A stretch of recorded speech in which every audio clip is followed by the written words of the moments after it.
At 4:50 in the morning, when most of the world was still tangled in dreams, the chaos at Marcus Hall's front door shattered the quiet like a brick through glass. The doorbell wasn't simply ringing, it was convulsing, chiming in frantic, uneven bursts that sounded less like a visitor and more like a technological panic attack. Before Marcus could even orient himself, half asleep and wearing only gym shorts and one sock, the pounding began heavy, insistent, the kind of knocks that belong to people with authority or people pretending they have it, the kind of pounding that suggested a raid, a crisis, or a neighbor who had finally snapped. Dragging himself through the fog of early morning confusion, Marcus opened the door, expecting at worst a flaming gas leak or, at best, an Amazon driver having a meltdown. Instead, he found three figures standing on his porch like characters from three different genres of disaster. First, a police officer who looked like he had spiritually retired years ago and whose eyelids fluttered with the fatigue of every dumb call he had ever responded to. Second, a clipboard-clutching property manager who radiated the apologetic energy of a man who knew he had made a mistake but hoped no one would yell at him for it. And third, front and center stood Denise Crowley, the self-appointed empress of Maple Crest Reserve, wrapped in a reflective jogging vest and fueled by the kind of confidence only possessed by someone who once reported a teenager for improper recycling. Before Marcus could speak, Denise jabbed a manicured finger in his direction and loudly declared that his lease had expired. According to her, he was illegally occupying the home, refusing to vacate, and therefore subject to removal. The officer closed his eyes for a long half-second, clearly re-evaluating his career choices. Marcus, on the other hand, stared at her in the stunned silence of a man who couldn't believe he was being accused of squatting in his own house before sunrise. The absurdity deepened quickly. Denise waved paperwork under his nose, insisting that HOA records showed the property was renter-occupied, and that the lease had ended at midnight 11:59 p.m. to be exact. As though the extra minute made it legally profound, the clipboard guy muttered that evictions usually didn't happen at dawn, but Denise shut him down, announcing that this was not an eviction, but an enforcement action. Marcus turned away walking toward his kitchen in search of the one thing that could end this circus immediately. Proof! Denise shrieked after him, demanding to know where he thought he was going, as if he were already halfway through a jailbreak. Moments later, Marcus returned with a folder, the deed to his home, tax records, and closing documents. Handing them to the officer, he welcomed everyone to a simple game: who actually owns the house? The shift was immediate. The officer's eyebrows shot up the moment he compared the documents to county records. Marcus Hall had been the owner since 2022. No landlord, no lease, no rental company, no eviction. Just a homeowner who had been woken up before dawn because Denise couldn't control her obsession with renters. Denise's fury sputtered into confusion as the truth unraveled. Her narrative collapsed under the weight of reality, and the officer informed her politely but firmly that she had dragged police into a situation built entirely on her own fabricated authority. That early morning confrontation wasn't just a misunderstanding. It was the moment something much bigger cracked open. The dawn doorbell disaster wasn't simply the start of a feud. It was the spark that exposed a pattern, shook an entire community, and marked the beginning of the end of Denise Crowley's reign over Maple Crest Reserve.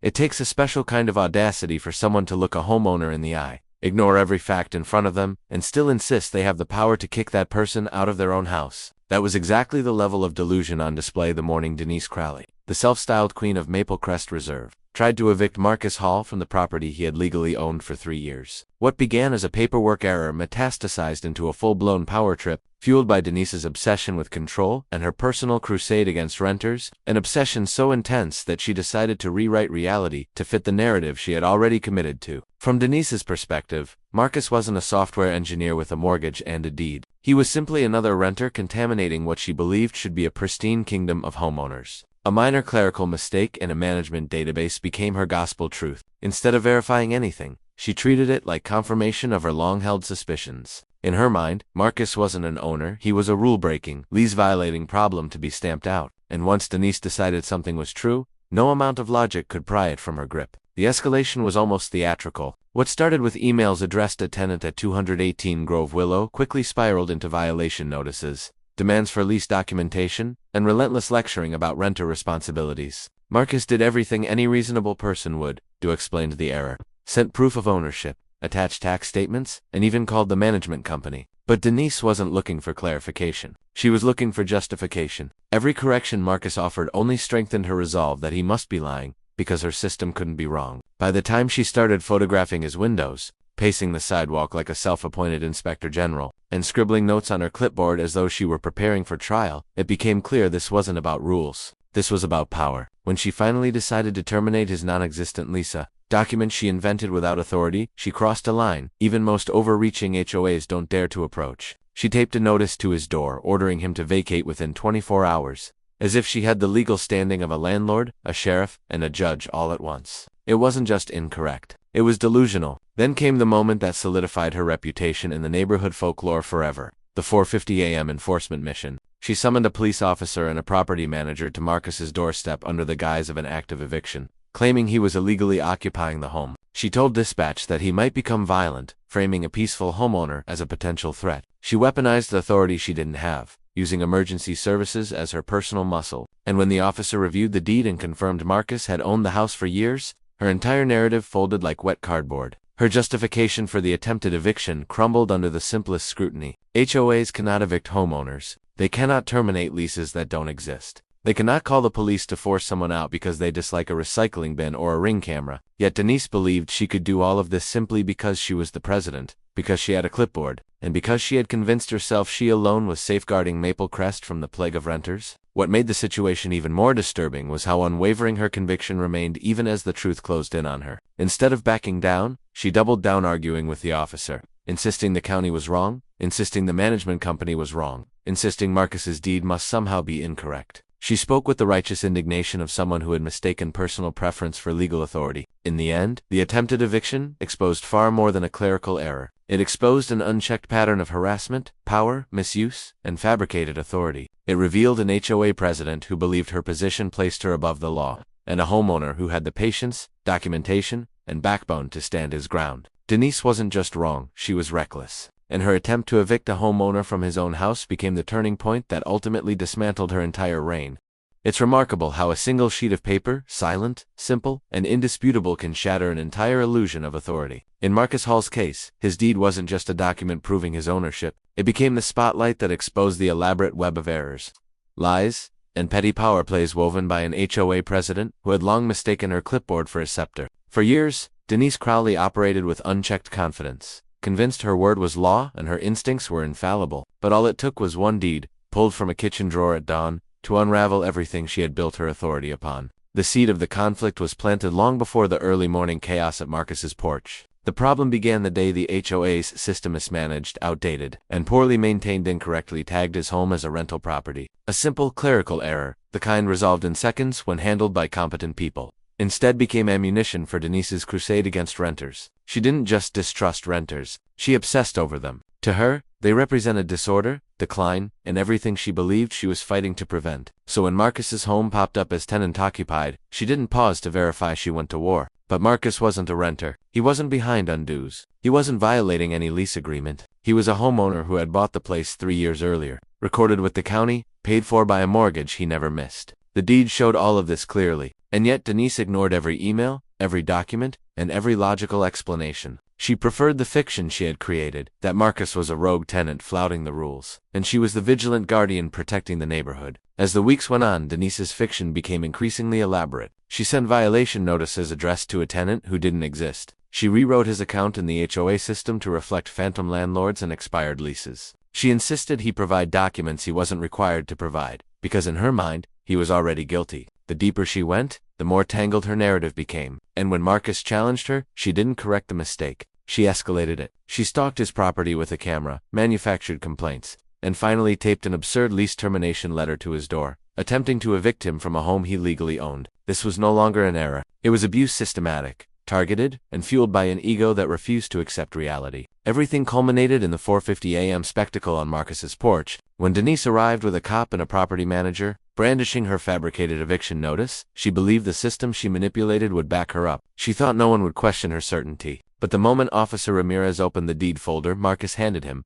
the truth became undeniable. The county records verified it instantly. The deed matched the address, the owner's name, the purchase date. It was the one piece of evidence that couldn't be twisted or explained away. As Ramirez confronted her with the facts, Denise's entire story collapsed. Her claims didn't match county records, HOA bylaws, or reality itself. The officer quickly realized this wasn't an eviction, it was an abuse of power fueled by misinformation and ego. Marcus's deed made that clear in seconds. What followed was the unraveling of everything Denise tried to hide. The deed forced the management company to acknowledge their records were wrong. It forced the board to face the misconduct they had overlooked. It exposed her pattern of harassment against other homeowners, her fake authority, and her misuse of emergency services. Neighbors came forward with their own stories. The board's insurance rep recognized the liability, and the community, once intimidated into silence, saw how fragile Denise's rule really was. A deed is meant to prove ownership, but in this case, it proved something far bigger. It revealed that Denise's leadership was built on assumptions, bluffs, and intimidation rather than truth. It exposed the HOA's failures, errors they ignored,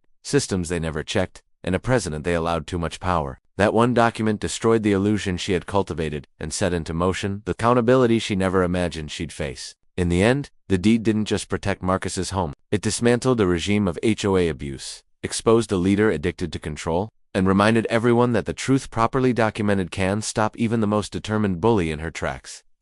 The emergency meeting had been whispered about for days, but no one in the community truly understood what was coming, except Denise. For years, she had ruled the HOA like a throne, using fines as weapons and bylaws as shields. Her confidence had always come from the belief that no one would dare challenge her. But on the night of the emergency meeting, something was different. The air felt heavier, the room more crowded, and the faces staring back at her were no longer fearful, they were determined. Residents packed into the clubhouse, their chairs scraping loudly against the floor as they settled in. It wasn't the usual quiet, polite attendance Denise was accustomed to commanding. People were whispering, pointing, exchanging papers, and most noticeably, avoiding her gaze. Even her most loyal board members looked uneasy. It was the first time she felt the room slipping out of her control. She opened the meeting with her usual dramatics, tapping her pen sharply against the table. But as she began speaking, the murmurs didn't stop. Instead, a hand shot up from the front row, a homeowner she had fined repeatedly, someone she assumed would never dare confront her. He stood, holding a folder thick with documents. His voice was steady as he announced that he had obtained a copy of the original property deed,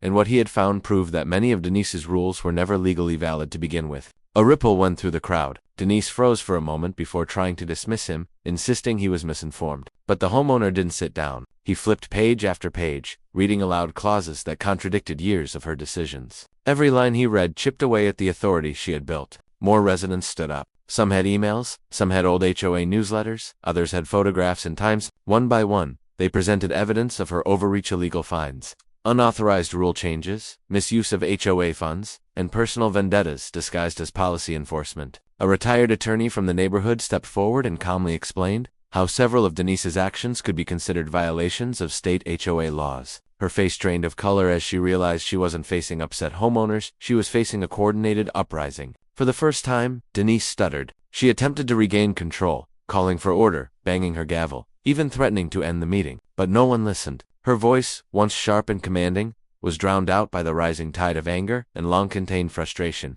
People who had stayed silent for years were suddenly finding their voices, united by the shared understanding that they had all been wronged. Then came the most devastating moment of all. One of her closest board members, someone she had always relied on, stood up and announced that he was resigning effective immediately. He apologized to the community for being complicit and admitted that Denise had pressured the board into decisions they were never comfortable making. The room erupted in applause. Denise, for the first time in her reign, looked small. By the time the homeowners called for a vote of no confidence, the outcome was already certain. Hands shot into the air without hesitation, and the majority of the room voted to remove her as HOA president. She tried to object, tried to declare the vote invalid, but no one cared. Her power had already crumbled. The gavel she once wielded with authority now felt meaningless in her hand. As she stormed out of the clubhouse, the residents remained behind, talking not about her anymore, but about rebuilding their community fairly, openly, and without fear. And that was the final blow to Denise's legacy. Not the vote, not the evidence, not even the public humiliation,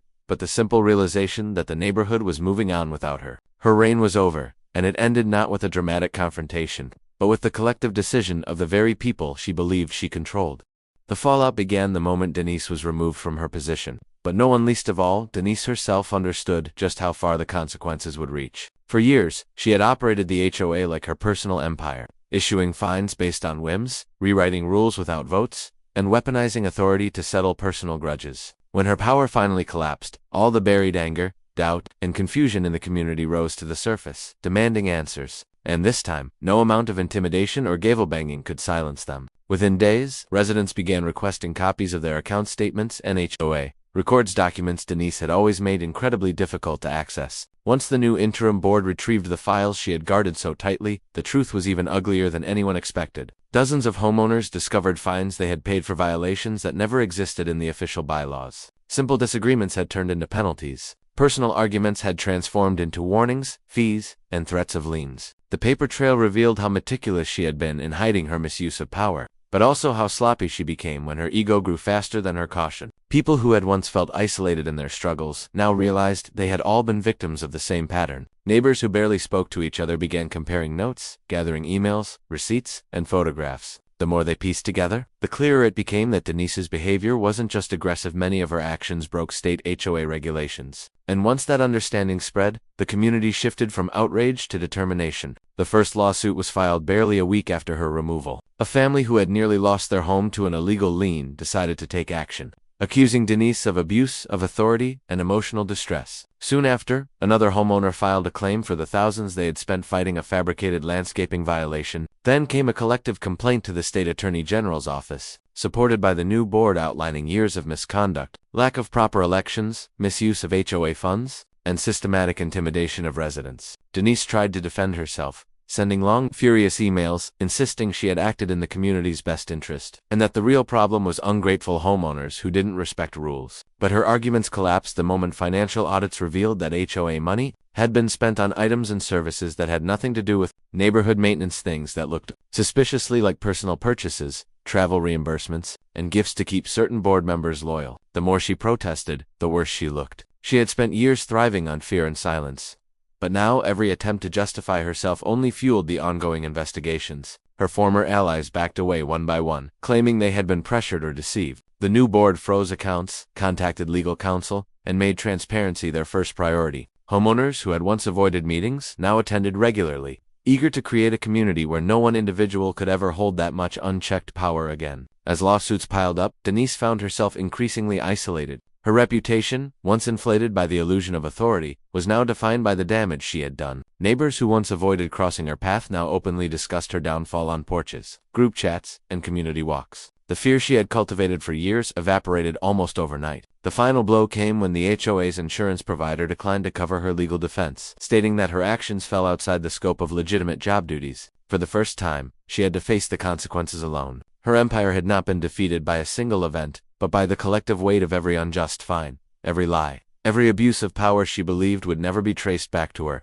In the end, the tyrant wasn't toppled by a louder voice, a more powerful rival, or a dramatic confrontation. She was undone by the simple truth that once people stop being afraid, they start demanding justice. And justice, long overdue, finally swept through the neighborhood she once ruled, leaving behind not chaos, but the beginnings of a community reborn.